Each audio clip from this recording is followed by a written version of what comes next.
The day we first toured the house felt bright and full of promise. Sunlight spilled through the dusty windows, casting golden patterns on faded wallpaper and creaky wooden floors. The seller, Mr. Grayson, was an older man with a wide smile and slightly too much enthusiasm. He insisted on giving us the grand tour himself, his worn loafers tapping softly against the warped floorboards as he led us from room to room. "It's a gem, truly," he said, his voice warm but oddly rehearsed. "With a little elbow grease, you too could turn this place into a dream home." But it was during his rambling sales pitch in the living room that I first noticed it, the locked basement door. Its paint was chipped, the handle scuffed, and an old, rusted padlock hung tightly from the latch. When I asked about it, Mr. Grayson's smile faltered for just a fraction of a second before he laughed it off. "Oh, just some old storage. Nothing exciting down there, I promise." His voice had a faint edge, and before I could press further, he herded us upstairs, where everything felt lighter, cleaner, safer. The upstairs was charming in its own way. The faded floral wallpaper in the master bedroom, the crooked door frames, the sunlight pouring in through old glass panes. It all felt like the kind of project a young couple could tackle together. Mr. Grayson hovered nearby, hands clasped behind his back, offering anecdotes about the house's good bones and character, while my husband, Alex, inspected a cracked window frame. I wandered into the hallway. That's when I noticed it. A tall, antique mirror leaning against the wall, its gilded frame catching the afternoon light. As I stepped closer, something in the reflection made me freeze. Mr. Grayson was standing at the end of the hallway, partially obscured by shadow. But it wasn't his posture or his silence that struck me. It was his face. His smile was gone, replaced by an expression that felt wrong. His mouth was slightly open, his eyes wide and unblinking, staring directly at me through the mirror. The moment stretched longer than it should have. My breath caught in my chest. But then Alex called out from the bedroom, and Mr. Grayson snapped out of whatever trance he was in. He turned briskly, the cheerful salesman's smile snapping back onto his face like a mask. "Ready to see the backyard?" he said, his voice light, as if nothing had happened. I told myself I was overthinking it. Just an odd moment, maybe a trick of the light. But the feeling lingered, something oily and cold at the pit of my stomach. We closed on the house a month later. The day we moved in, Alex was buzzing with excitement, already talking about paint samples and furniture layouts. I tried to match his energy, but that lingering chill from the hallway mirror clung to me like a damp shadow. At first, everything was normal, or as normal as it could be in a fixer-upper. The creaks of the old wood, the occasional draft through the cracks in the windows. It all felt like the quirks of an old house settling into its new owners. But then, the little things started. It began with objects being moved. A set of keys I was sure I'd left on the kitchen counter ended up on the dining table. A framed photo in the hallway was turned slightly to the left one morning, though neither Alex nor I had touched it. Then there were the faint sounds, almost like scratching or tapping, but too faint to pinpoint. Alex brushed it all off. "Old houses make noise," he said with a dismissive shrug, focusing on sanding down cabinet doors. But I couldn't shake the feeling that the noises weren't random. They felt deliberate.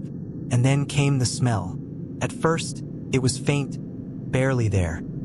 A sour, metallic tang that drifted up from the basement door. It was subtle enough that I thought I was imagining it. But over the next week, it got stronger. It lingered in the hallway near the door, clung to the bottom of the stairs, and sometimes, if I stood still long enough, I swore I felt a faint breeze coming from the narrow gap beneath it. One evening, Alex was called away for an overnight work trip. I was alone in the house for the first time since we moved in. The smell was stronger than ever, and the scratching sound, low and repetitive, seemed to seep through the cracks of the basement door. I sat on the couch, staring at that door from across the living room. My phone was clutched in one hand, a flashlight in the other, and then I stood up.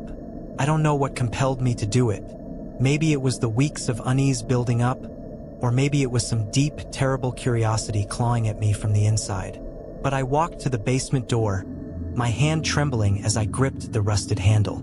I turned it slowly, the latch clicking open with an unnatural snap.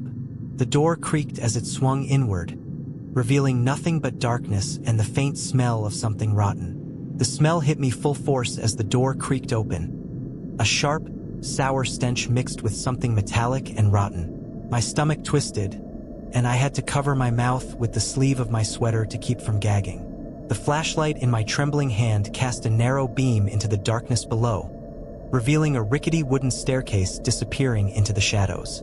Okay, just a quick look, I whispered to myself, as if saying it out loud would make it less terrifying.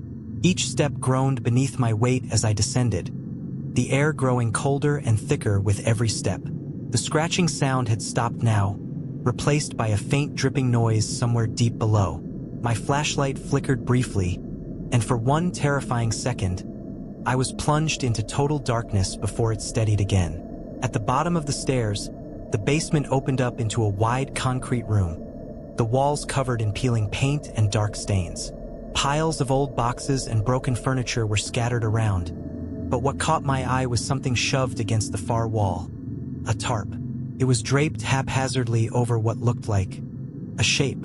My flashlight beam shook as I stepped closer. The tarp was stained, dark blotches soaking through the fabric. My hand hovered over the edge of the tarp, every nerve in my body screaming at me to stop. But I couldn't. I couldn't turn away now. With a deep breath, I yanked the tarp back. Underneath, there was a small cot. On it, a stained, crumpled pillow and an old, tattered blanket. Empty food wrappers and water bottles were scattered nearby. And on the floor, stacked neatly, were dozens of old notebooks. I crouched down, picked one up, and flipped it open. The handwriting was jagged, uneven, like it had been scrawled in a hurry. The first page simply read, "He said I couldn't leave. He said the house was mine now, but it's not mine. It's his." My breath hitched, and I slammed the notebook shut, backing away from the cot. But then, behind me, I heard it, the basement door creaking shut. The sound of the basement door creaking shut above me froze me in place. My flashlight beam wobbled across the stained concrete floor as I spun around, staring up at the now closed door. The faint click of the lock sliding into place echoed through the basement like a gunshot. "No, no, no, no," I whispered, rushing back to the staircase. My feet stumbled on the uneven steps, my shoulders scraping against the damp wall as I clawed my way upward. I grabbed the doorknob and twisted it frantically. It wouldn't budge. "Let me out," I yelled, pounding against the door until my fists ached. "Please." The only response was silence. Thick, unyielding. My flashlight flickered again, and I turned back toward the basement. The smell felt stronger now, cloying, like it was seeping into my skin. My eyes scanned the dark corners, the stacks of boxes, and the low-hanging pipes overhead. And then I saw it, another door, smaller, partially hidden behind an old shelving unit. The wood was splintered, the paint peeling, and it looked older than the rest of the basement, almost like it had been there before the house was even built. I hesitated, every nerve in my body telling me to stay put. But the air felt thick, heavy with something unspoken. Slowly, I pushed the shelving unit aside, the screech of metal against concrete making my ears ring. The door creaked as I opened it, revealing a narrow corridor carved from rough stone. The walls were slick, almost damp, and the smell here was worse, overpowering, suffocating. My flashlight's weak beam illuminated faint handprints smeared across the stone walls. Footsteps. Behind me, I turned sharply, my breath caught in my throat, but there was nothing, just shadows and silence. Then, faintly, so faintly I almost didn't hear it, I caught a whisper. "You shouldn't have come down here." The whisper cut through the silence like a blade, sharp and impossibly close. My flashlight trembled in my hand as I spun around, the narrow beam slicing through the damp corridor. Nothing, just slick stone walls, shadows stretching into blackness, and the faint drip, drip, drip of water somewhere deep in the dark. I wanted to run, to turn back and scream until someone, anyone, came to find me. But the locked door above me felt like a coffin lid. My only way out was forward. I crept down the corridor, every step hesitant and careful. The air grew colder the farther I went, the smell almost unbearable now. Decay, mold, something organic. My flashlight flickered again, but this time it didn't come back on. I smacked it against my palm desperately, and for one horrifying second, I was swallowed by total darkness. When the light sputtered back to life, I was staring at a door. An old iron door, rusted and damp, embedded into the stone. It was slightly ajar, and faint light, an unnatural, sickly yellow glow, leaked out from the crack. My trembling hand pushed it open. The room beyond was small, cramped, and lined with shelves filled with old jars and dusty containers. In the center of the space was a chair, a single wooden chair, bolted to the floor. Leather straps hung limply from its arms and legs, and on the wall behind it, photos, hundreds of them, old, faded Polaroids pinned haphazardly to the damp stone. Faces stared back at me, men, women, children, all wide-eyed, pale, and afraid. And at the bottom of each photo, scrawled in uneven handwriting, was a date. I stumbled backward, my stomach lurching as I turned toward the door. But something else caught my eye, something in the corner. A mattress, stained, sunken, and surrounded by empty food cans and bottles. Someone had been living down here, recently, and then, from somewhere above me, a faint creak echoed through the stone walls. The basement door. Someone was coming down. Panic surged through me as I shut off my flashlight and pressed myself into the shadows, my breath shallow and uneven. Footsteps echoed down the corridor. The slow, deliberate steps of someone who wasn't in a hurry. The figure stepped into the faint glow of the sickly light. It was Mr. Grayson. His expression was blank, his eyes dull but focused as he scanned the room. "I told you not to come down here," he said softly, almost like he was scolding a child. I didn't wait to hear anything else. With every ounce of strength I had, I lunged past him, shoving him aside. His hand shot out, grazing my shoulder, but I broke free and sprinted back down the narrow corridor, my flashlight swinging wildly in my grip. The basement door at the top of the stairs was still locked, but in my panic, I threw my entire body against it. Once, twice. On the third slam, the wood splintered, and I tumbled out into the hallway, gasping for air. I didn't stop. I didn't turn back. I ran out of the house and into the cold night, bare feet scraping against gravel as I sprinted down the empty suburban street, screaming for help. The police found Mr. Grayson in the basement the next day. They said he had a hidden space beneath the house, makeshift living quarters, and something far worse. Evidence, photos, names. The authorities wouldn't tell me everything they found down there, but the officer who took my statement told me one thing before I left. "You're lucky you got out when you did. No one else ever did. We never went back to the house. We sold it to the city, and they demolished it within weeks. But sometimes, when I'm alone in a quiet room, I still think about that basement. The sickly yellow light, the photos on the walls, and the voice in the dark that whispered, 'You shouldn't have come down here.'"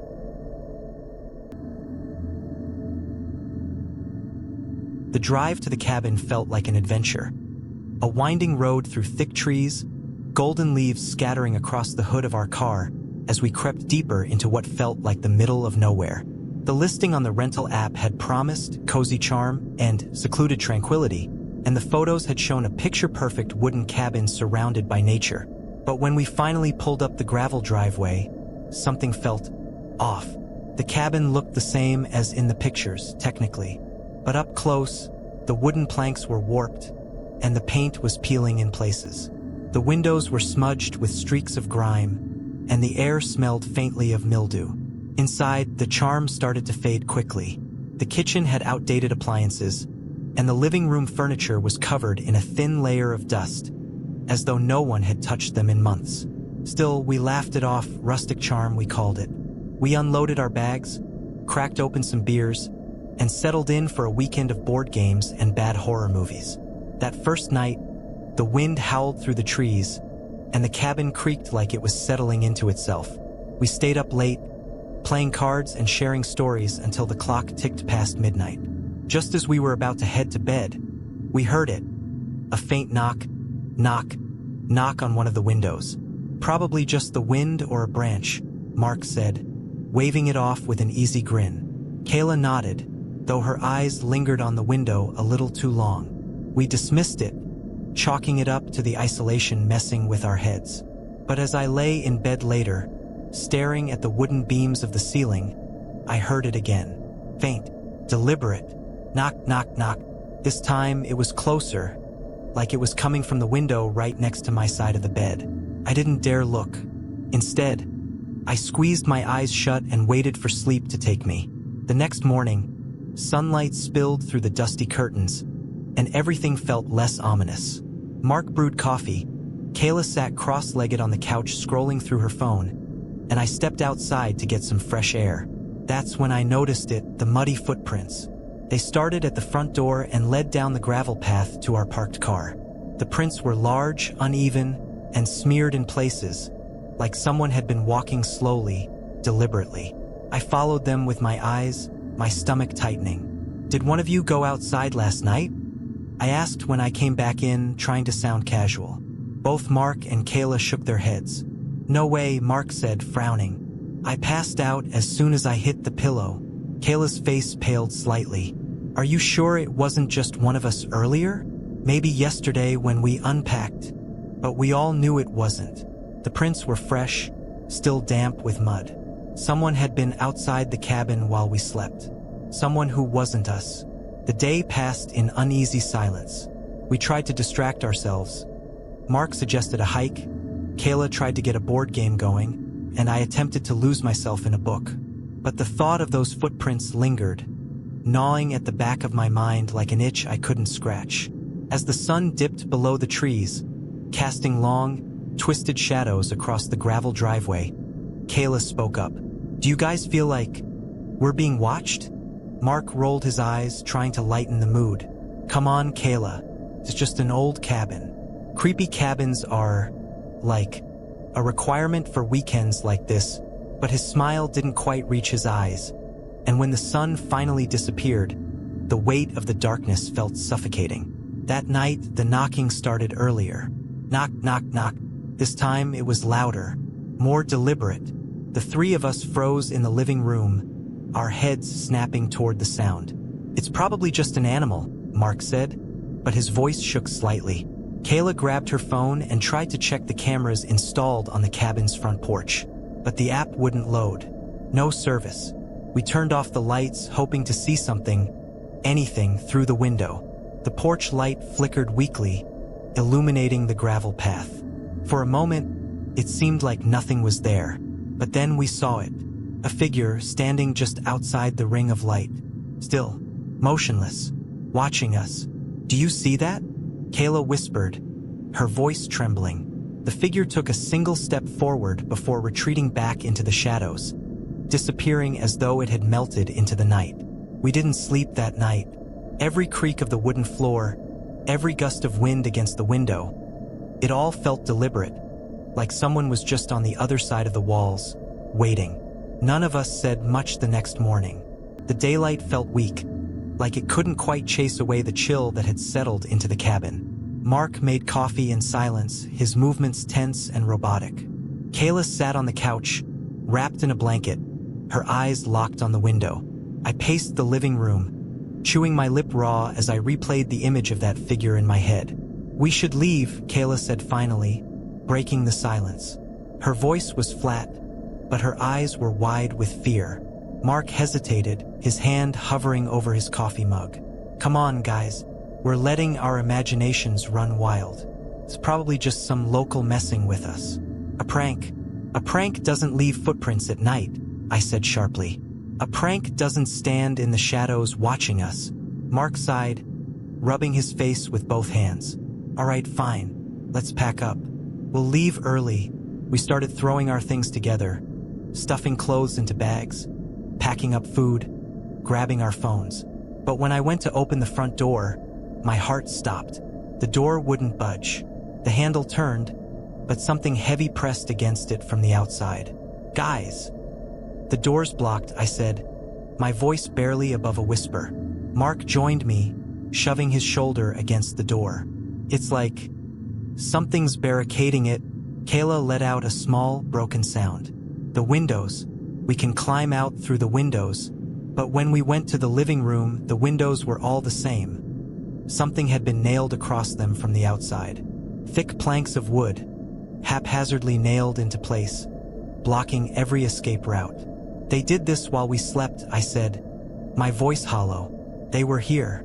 They were right here. The three of us stood in the center of the cabin, surrounded by dusty furniture and fading daylight. Outside, the wind whispered through the trees, and somewhere, faint but clear, we heard it again. Knock, knock, knock. But this time, it wasn't just at one window. It was at every window. The knocking surrounded us, sharp, deliberate, like a chorus of invisible hands tapping against every window, every door. Knock, knock, knock. My chest felt tight, and Kayla let out a muffled sob as she backed into the corner of the living room, clutching a kitchen knife she'd grabbed in desperation. They're everywhere, she whispered. Mark spun in circles, his eyes wide and wild. What do they want? He shouted, his voice cracking. I didn't have an answer. My brain felt foggy, my thoughts disjointed as I tried to focus on something. Anything that could get us out. But the knocking didn't stop. It grew louder, more frantic, until it felt like the sound was drilling into my skull. And then, silence. The knocking stopped all at once, like someone had flipped a switch. The sudden stillness was somehow worse. They're still out there, I said, my voice trembling. We stayed frozen for what felt like hours, but it was probably just minutes. The faint light filtering through the cracks in the boarded windows began to dim as the sun dipped below the horizon. We couldn't stay here. The back door, Mark said suddenly. It's smaller. Maybe it's not blocked like the front. We crept through the narrow kitchen hallway to the back door. Mark pressed his ear against it, listening. Nothing. He nodded and slowly turned the handle. The door opened. Cold night air flooded in, and for a brief second I felt hope. The yard stretched out ahead of us, dark and open, with the faint outline of the forest beyond. But then Kayla froze. Her hand clamped down on my arm. Don't move, she said in a choked whisper. In the yard, just beyond the edge of the porch light, they stood. Silhouettes. Figures, at least 6 of them, spread out in a loose semicircle, perfectly still, facing us. Their heads were tilted slightly, their postures rigid and unnatural. One of them stepped forward, just a single step, but it was enough. Mark slammed the door shut, locking it with trembling hands. They're waiting for us, he said, his voice hollow. We barricaded ourselves in the living room, stacking furniture against the doors, pulling whatever heavy objects we could find. Outside, the figures remained, waiting, watching. The night stretched on endlessly. None of us spoke. None of us slept. Every now and then, I'd peek through a tiny crack between the planks on the window and see them still standing there, illuminated faintly by the pale moonlight. But sometime just before dawn, they disappeared. The sun rose, spilling golden light across the cabin floor, and with it came an overwhelming stillness. When we finally unblocked the door and stepped outside, the yard was empty. The figures were gone, but the footprints remained. Dozens of them, scattered across the yard, leading to and from the cabin. We didn't speak as we piled into the car, hands shaking, eyes darting to the treeline as Mark turned the engine over. The tires kicked up gravel as we sped away from the cabin, leaving it, and whatever had been watching us, behind. We never reported it. What would we even say? That shadows in the night had surrounded us, watched us, waited for us? The cabin listing disappeared from the rental app a week later. The host never responded to our messages. Sometimes, when I'm home alone at night, I hear faint knocking, just barely audible, coming from somewhere far off. And every now and then, when I glance out the window into the dark, I think I see them, still, waiting.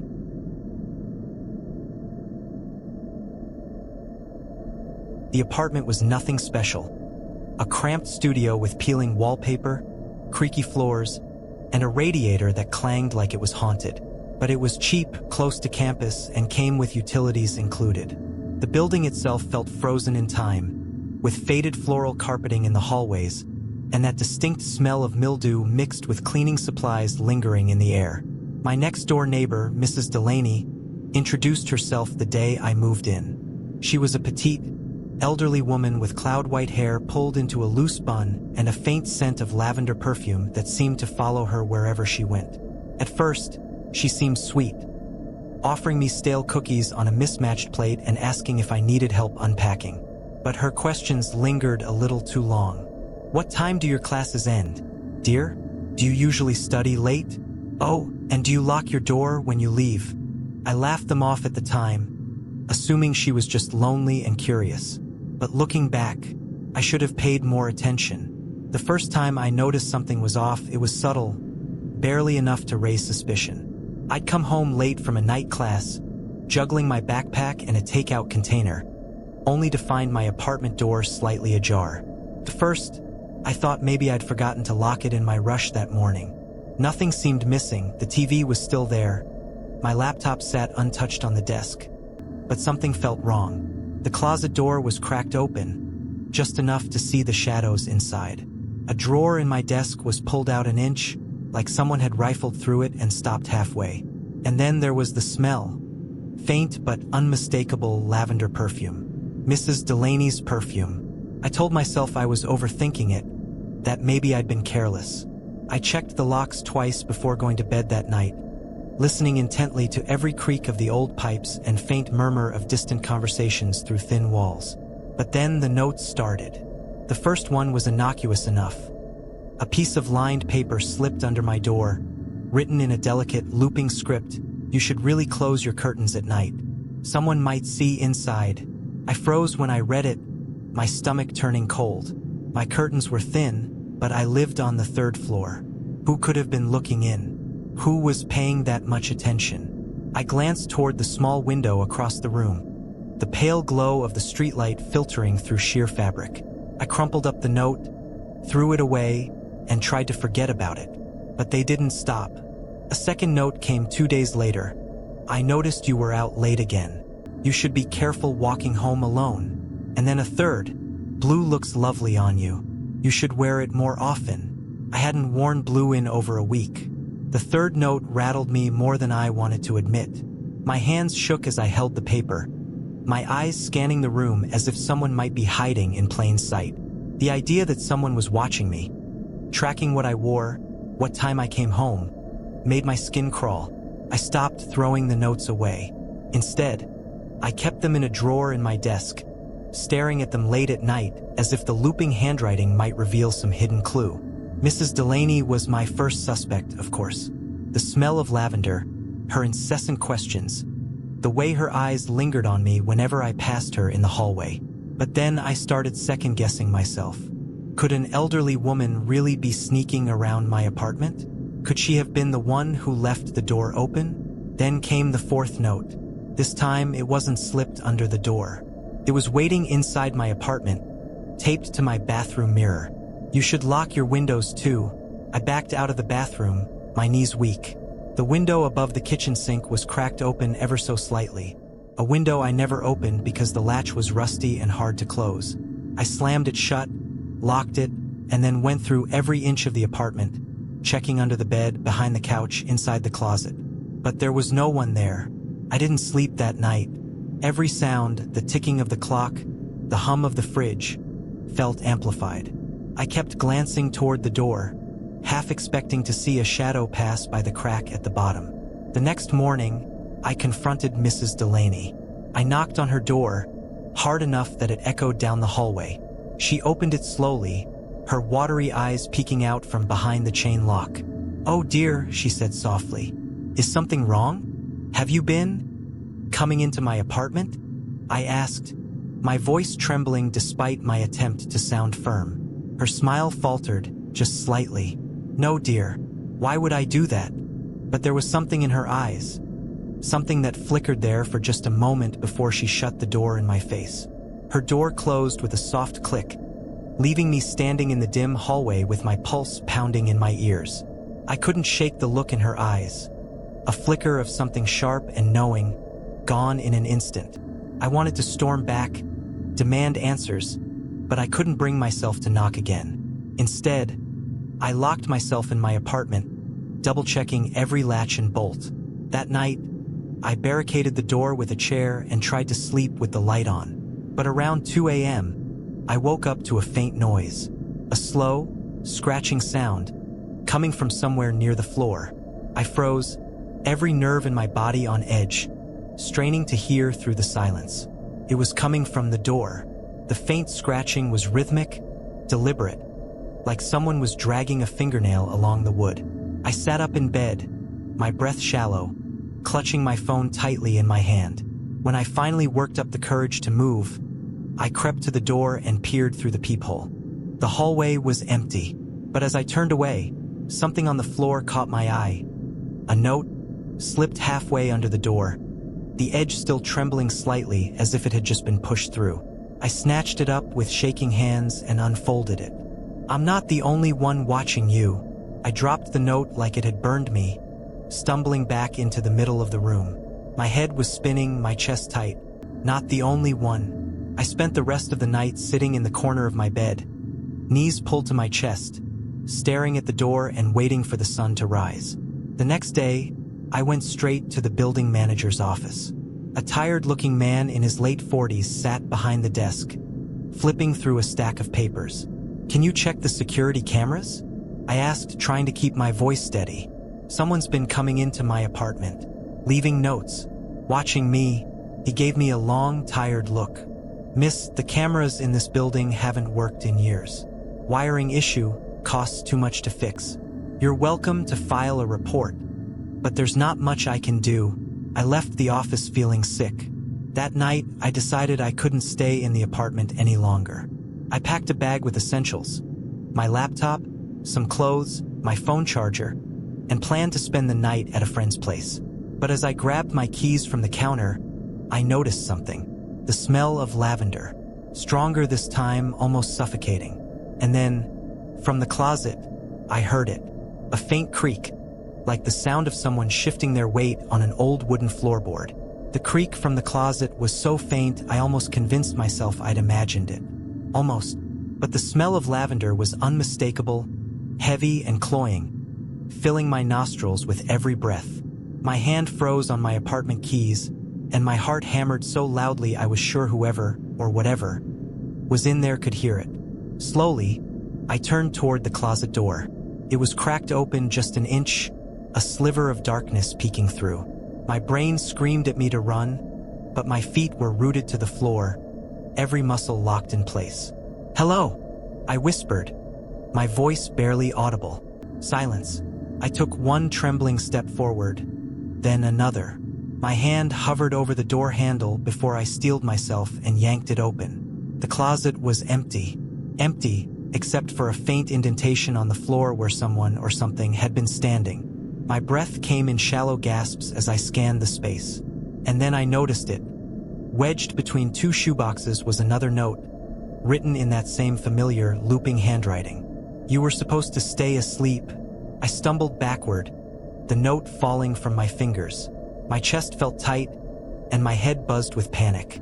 This wasn't just Mrs. Delaney. There was someone else.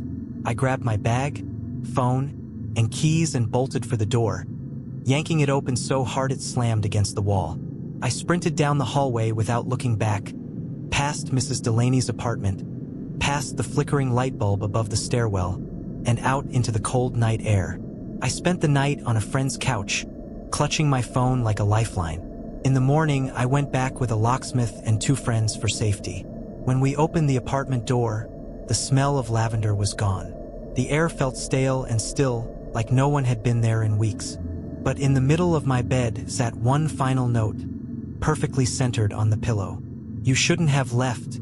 I moved out that afternoon. I packed everything I owned into boxes and left without looking back. The building manager barely blinked when I handed him my keys. "That apartment's always been trouble," he muttered under his breath before walking away.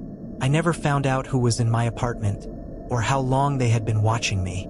Mrs. Delaney disappeared shortly after I left.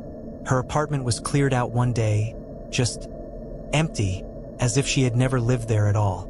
But sometimes, when I'm alone in my new apartment, lights on, doors locked, I catch a faint whiff of lavender perfume in the air. And every time, I wonder if I ever really escaped.